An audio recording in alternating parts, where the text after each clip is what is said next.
სამედიცინო პროფილაქტიკა.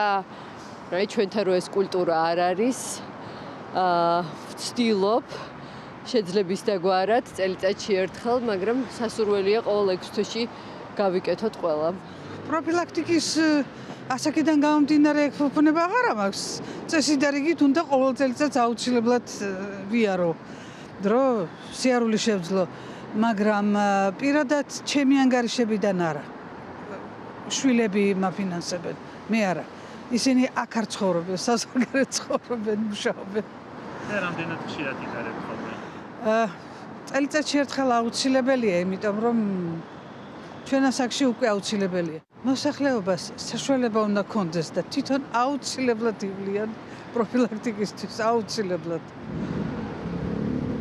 არ მიყვარს ექიმებთან სიარული. ამ ეტაპზე ჩემი სამსახურიდან გამომდინარე მაქვს, დაზღვევა მაქვს სამსახურის და რავი, ხშირად ვიტარებ ჩემი ასაკიდან გამომდინარე. ბუნებრივად ძალიან მნიშვნელოვანია. უბრალოდ იცით რა არის, აი ამ სამედიცინო დაზღვევის გარეშე ცოტა რთულია. არ ვიტარებ საერთოდ. რატომ? რა ვიცი, ჯანმრთელი ვარ. ხშირად არ არის ამის ფიზიკურად არც დრო და არც საშუალება, მაგრამ როცა არის ყოველთვის გეგმიური შემოწმება, რაც შეეხება, რომ ორგანიზმი რა მდგომარეობაშია. რაც უკვე სიბირისკენ მიდიან, საჭიროა, ხო გამოვიყოლოთ ორგანიზმი, რომ ყვალზე როგორ ვიქნები, ხო ვიცოდეთ. მაგრამ ცოტა ძვირებია რა.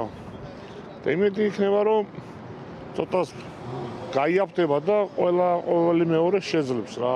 ვიკეთებ და ამის როცა არა მაქვს მთავრობა მეხმარება. სოციალურად დაუცველი ვარ, მეუღლე მყავს მკვდარი და კი, რეგულარულად ვახსევ ყურადღებას, რომ ჯანმრთელად ვიყო და სტომატოლოგთან 6 თვეში ერთჯერ რომ სკარიესი არ მქონდეს აუცილებლად და ზოგადი წელიწადში ერთჯერ სასურველია. თუ ვერ მოახერხე 2 წელიწადს არ გადავაცილებ. თუ ამას არ მივაქცევთ საშუალებას და დროს არ გამონახოთ, მე არაფრის საშუალება არ გვექნება. ამიტომ პირველ რიგში უნდა ვიზრუნოთ იმაზე, რომ ჯანმრთელები იყოს სხვა რამის გაკეთება შეგვეძლოს. აი, საერთოდ არ ვიკეთებ. არ ვიცი. ალბათ ძალიან ცუდია რომ არ ვიკეთებ და აუცილებელია უნდა ვიკეთებდე, მაგრამ არ ვიკეთებ.